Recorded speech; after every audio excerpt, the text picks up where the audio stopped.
Alright guys, welcome back and thanks for joining me again talking about how to get sponsors for your upcoming season and on YouTube. So the last two steps in this process are going to be making that pitch to that company and following through and actually delivering. You know, I can't stand it when I see these people out there like, I'm sponsored by XYZ, ABC, and then you're like, but you don't ever do anything for them. How do you represent them?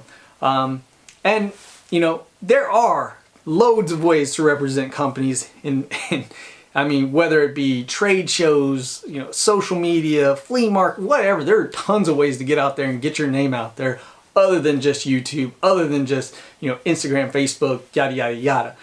Social media, whatever your preferred social media platform is. So let's get into making that pitch. Okay, so now that you've decided which company you want to approach and you've built that resume, you've got your metrics on there, you know, that's going to make a powerful statement. The problem is you don't want to just send that to info@fishingcompany.com. You're going to get lost. You're going to get shoved to the side. You're not going to stand out.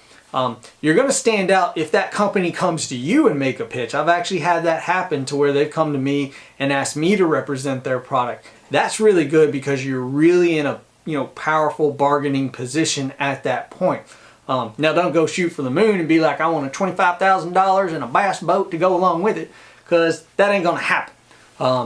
Your influence just isn't at that level. Could happen for some people, probably not going to happen for you or me. So again, we need to know our value when we make that pitch, but you need to really focus on trying to find out for that company who their marketing manager is, because if you're just sending stuff to info@fishingcompany.com, it's going to get lost. So find out who that marketing manager is, find out who that pro staff manager is, you know, call in, ask questions. Guys, don't just rely on email. The squeaky wheel is going to get the grease, and you've got to be that squeaky wheel.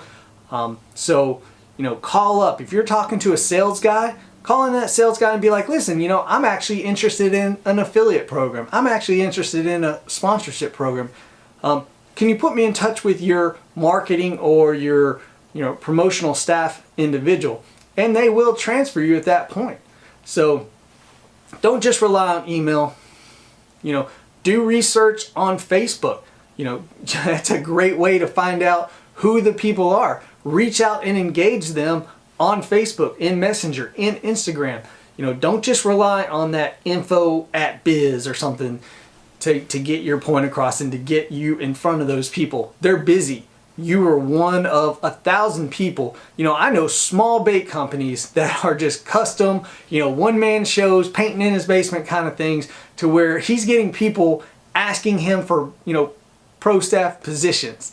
And you know, so that goes to show that at, you know, any level. So if you're approaching Daiwa, you can imagine how hard it is to stand out if you're trying to approach Daiwa or Lew's. I mean, heck, Chad Hoover approached Lew's and they shut him down. You know, and I really thank him for sharing that, because that was a great educational moment for fishing and getting sponsors. So I really, you know, thank him for doing that. So reach out to them via social media. The other part to this in making the pitch is to find someone who's already engaged with them to make that pitch for you. Remember how I spoke about building your network? Well, if you utilize your already established relationships, then you'll be able to ask those people to say, hey, would you mind approaching this company for me? You know, take Nativewatercraft Pro Staff. I actually had Delaware Paddle Sports on my behalf, you know, just mention it to them and say, hey, you know, we've got this guy that we think would be great for your program.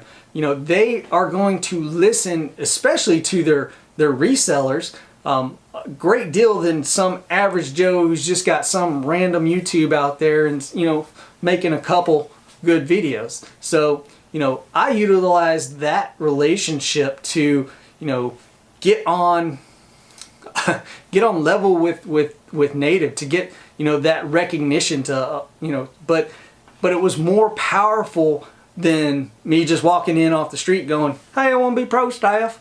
You know, so, you know, I utilize that relationship to get me there and to get more awareness of that. From there, I actually attended shows with Delaware Paddle Sports and attended demo days. One of their native guys came out and just really saw how much I enjoyed talking about my native watercraft to potential customers. Because guys, at the end of the day, it's not about you. It's about that product and getting that product out the door, having a high velocity of product turnover and just having that thing, get out the door so that they can sell more widgets. If you don't know what a widget is, look up a widget, because that's what they care about. That's what they want. At the end of the day, they want to sell widgets. So, that's how you make the pitch. Get that personal information, make that personal relationship, and have someone else do it for you. Those are the best ways that I've found to make pitches and all the things that we've been doing, whether it be for just pro staff, my personal sponsors, or directing tournaments. Finally is the follow through, guys.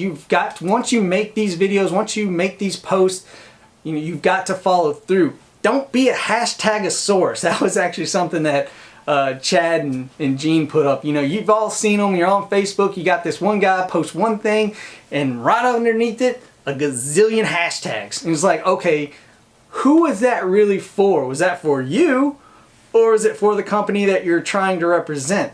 You need to really single those out and follow through and give that company who's giving you a product at cost or for free, give them their due, because they put their faith in you, they've put their trust in you, and you should be able to deliver what you promised. So you've got to follow through, you've got to make those videos. If it becomes one of those things where it's really weighing you down and you're like, I don't want to do that, then it's probably not for you to make those types of videos. Just work your extra hours at work, get your products with no strings attached. Once you start following through, you're going to build that resume up. You're going to build that network up, and people are going to see that, and from there you'll be able to grow your presence, grow your influence. So guys, I hope you enjoyed this video series.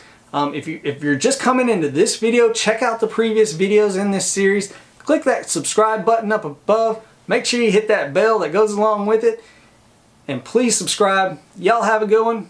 We'll be seeing you.